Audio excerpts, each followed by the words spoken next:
I can run, but I can't hide the feelings that I know I can't keep bottled up inside. And all I wanna know is, are you ready for the ride?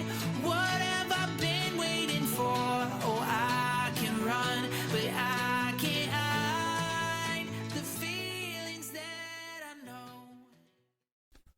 And I think even the person that is trying to add the joke or make it lighten up the thing is also one of those people that's dealing with that uncomfortableness, right? It's taking them to a place that they don't want to go, instead of them saying, "Man, I know how you feel. I kind of feel the same way," or it seems like we're feeling the same way, and they're at a point where they're just like, I can't deal with this. So I'm just going to make a joke.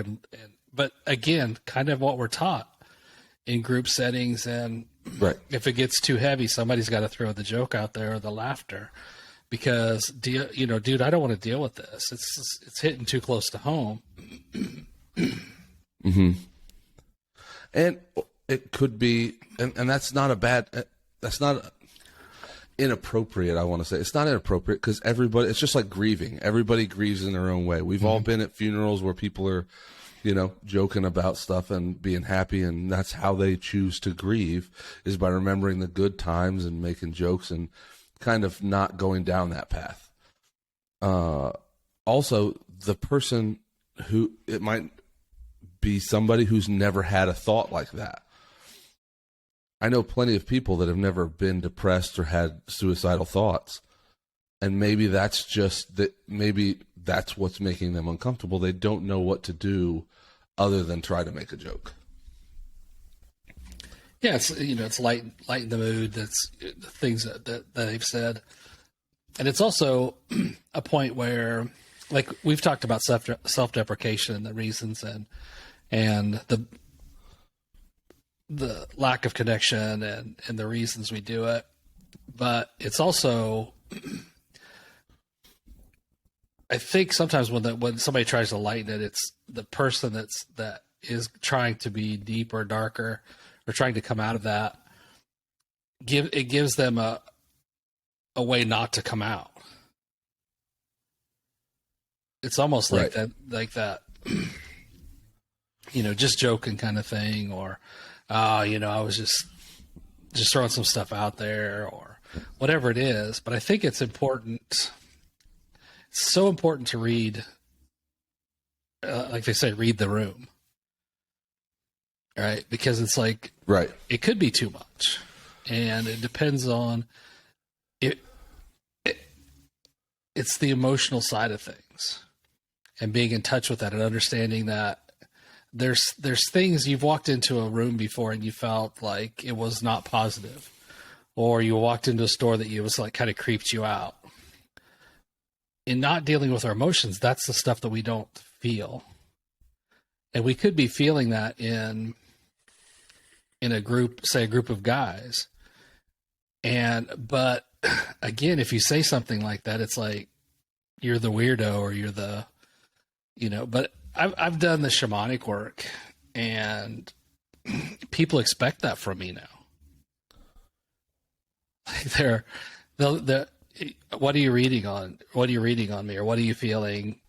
And I love it, right? Because they're giving me permission to, in essence, give them permission to open up. And it's right. They've opened the gateway. They've opened the gate to, right. Which is what we want this whole. That's what we want this whole thing to be. Now, I'm not a shaman. I'm not highly educated. I'm not a doctor. I'm not a psychiatrist. Everything I say is from me.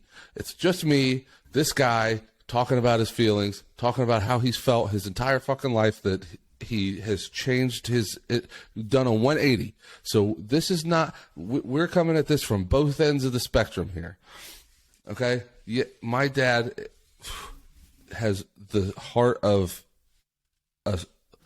I'd say a saint, but they're not good enough.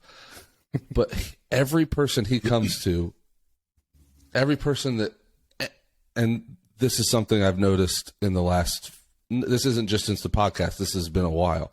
Any person that came to my dad in any kind of distress, needing to talk, just, needing a shoulder to cry on, he would be there for them. If I said, Dad, I need you here right now, he'd be driving up here as soon as he could if I needed him now. And it's not just me, it's everybody, any person. Now, I am not like that.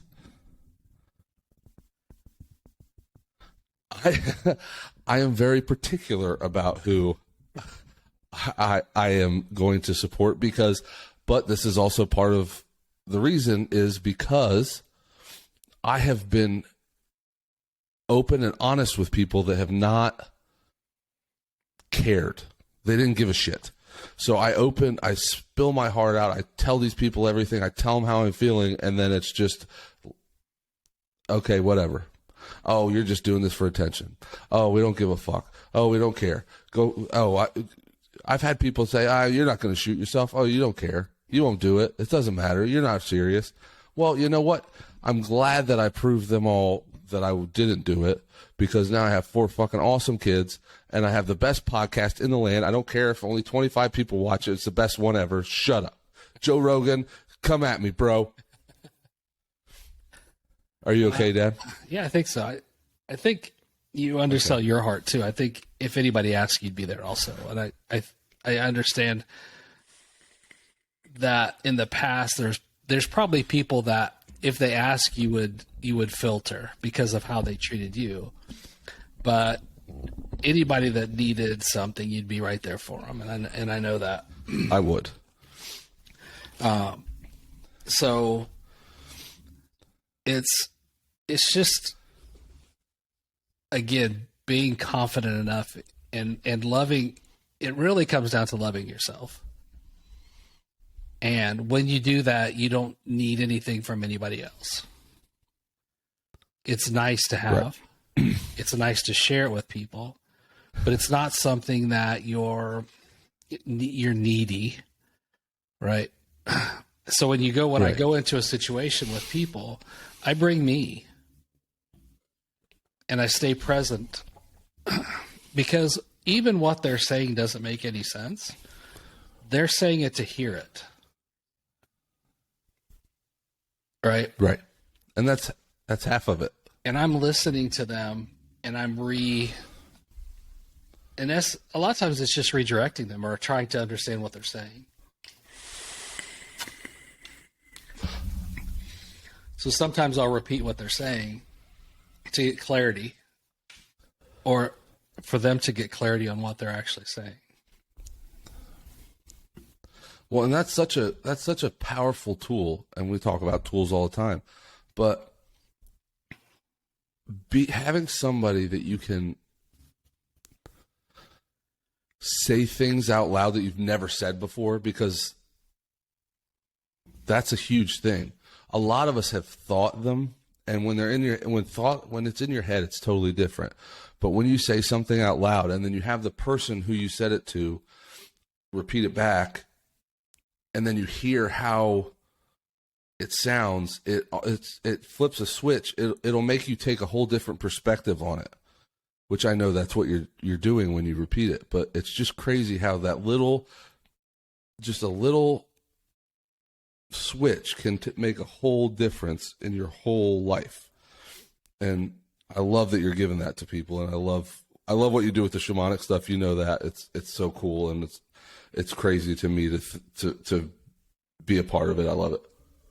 Well, the thing that I noticed with people when they're saying stuff to themselves, right, is it's a loop. It's just on repeat all the time. It's that same conversation. It doesn't mean it's true. Generally, it's not, right? It's like, nobody loves me, nobody loves me, nobody loves me, nobody loves me. So if they're actually saying it in the conversation, which is why we have this urge for people to reach out, let people talk to you, right? And it says, if they're going through it, says, then they say out loud, nobody loves me, and you can look at them and say, nobody loves you? It stops that loop just like that. Right. And then they have to think about, wait a minute, there are people that love me. Why am I saying this? Right. That just made something pop into my head. In Finding Nemo, Marlin says to Dory, I promised I'd never let anything happen to him. And she looks at him and goes, that's a funny thing to promise. And he goes, why? She says, well, you can't let nothing happen to him because then nothing would ever happen to him. Because Marlin had said, I'm not going to let anything happen to him. He meant, I'm not going to let anything bad happen to him, or I'm not going to let what happened to his mother happen to him. Right. But Dory, another person, said the same thing he did, but then he saw how outlandish it was to try to not let anything happen to your child. It just doesn't, it's just, I don't know why that popped into my head, but it was just that whole thing just nice domino affected in my face. That's what if anybody's wondering why I'm being a little crazier tonight, it's because I have listened to the podcast and I was not being me. I was nervous. I'm still trying to get used to this, trying to get better at it. And I decided I need to be more Bobby. And that's what we're doing tonight. I like it. So breaking that loop is an important thing. And we talked about this before, is talking in absolutes. When you start talking in absolutes, it's very difficult to be right when you're talking that way. Yeah, exactly.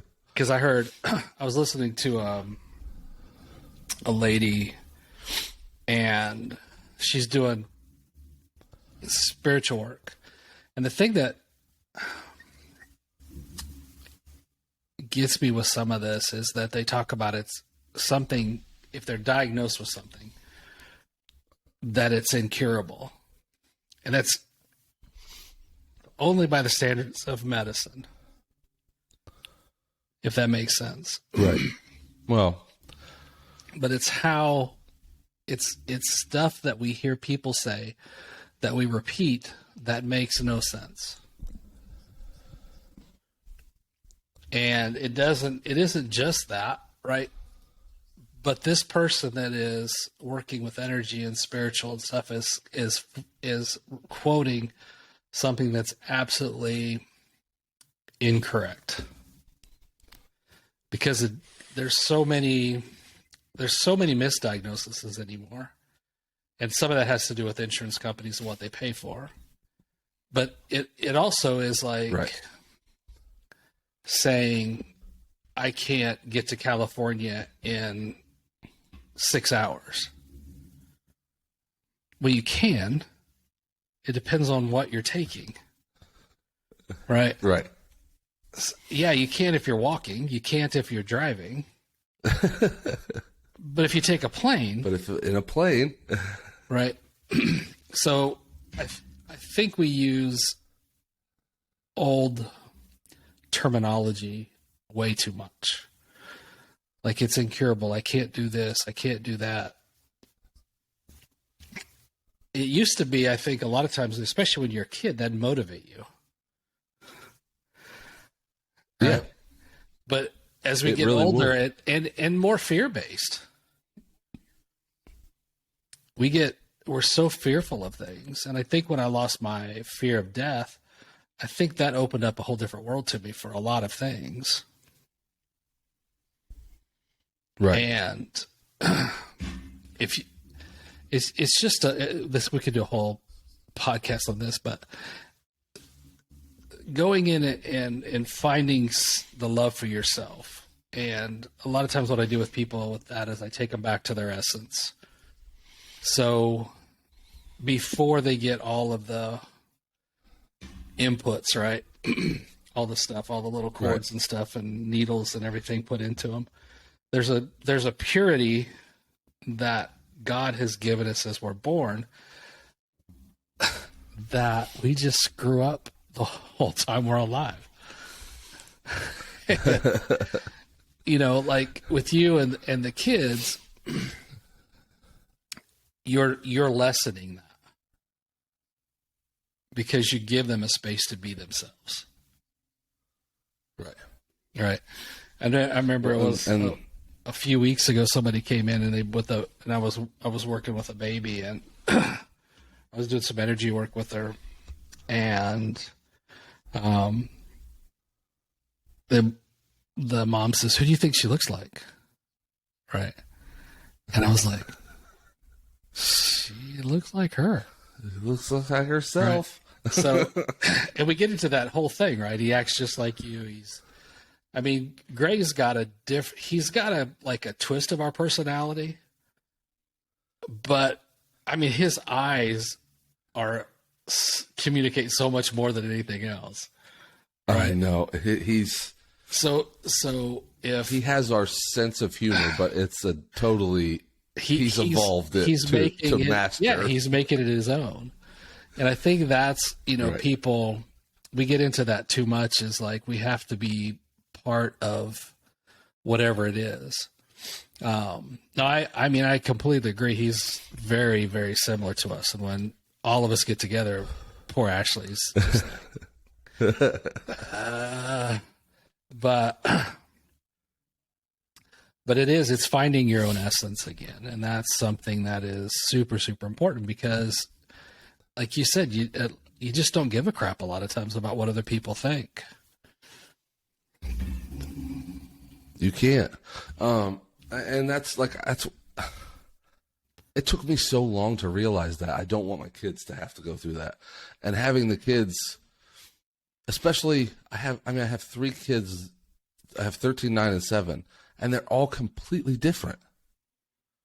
They all have completely different interests, completely different needs, completely different mindsets. And it's so tough as a parent to try to,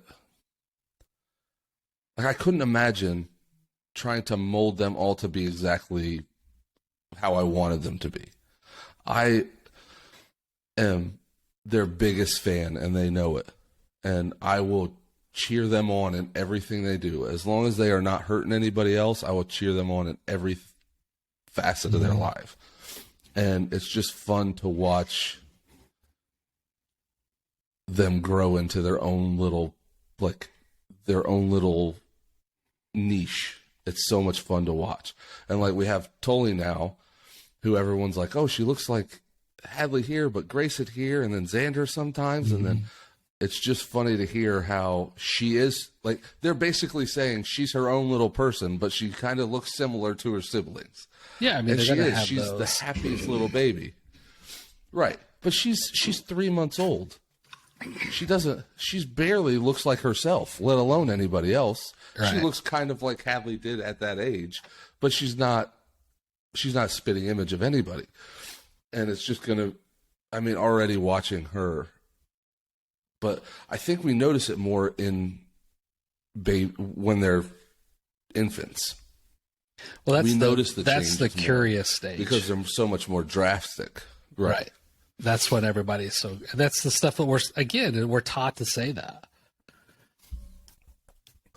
Right. She looks just like you. I'm like, God, I hope not. Right. Well, whoever it is. Somebody was like, oh, she was like, somebody was like, oh, she looks just like you. And I was like, no. Right. But I've had people stop me on the street. Like, people stop me in the store and be like, he looks just like you. He's your little twin, talking about Grayson. Mm-hmm. And I'm like, how does he look like? But I don't know if it's the eyes or what it is. But he's just, and Xander's been the most fun recently because he's really starting to get comfortable with himself and who he is.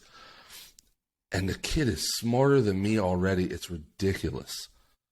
It's so fun to listen to.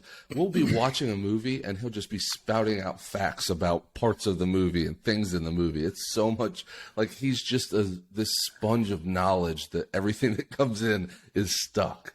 And it's so much fun to watch. Nice. Good.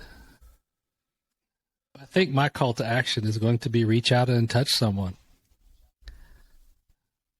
Just a With text consent. With consent. from a distance. Oh, not literal touch. Oh, okay. Literal. Without consent. Have some consent. Yeah. So you're talking about reaching out to somebody who might be in need, or just in general, anybody. Just reach out and check up on them. Yeah, just because we've said this tons of times before. You can't. There's not a profile that works for these. You just don't know. No, you don't. And my call to action is going to be kind of the opposite. Don't be afraid to reach out if you need help. Because you never know who's going through the same thing or who has the perfect antidote for even if it's a perfect sentence, you never know who it's going to be. So reach out if you need help. And that's to me too. My inboxes are open. My emails are open. Everything. Reach out to us. Me, Dad, we're open. I talk to people. It's fine. I love talking to people. We are here for you guys. Absolutely. All right, I think that's a wrap. Rep. Just remember, You are not broken, and you're not alone.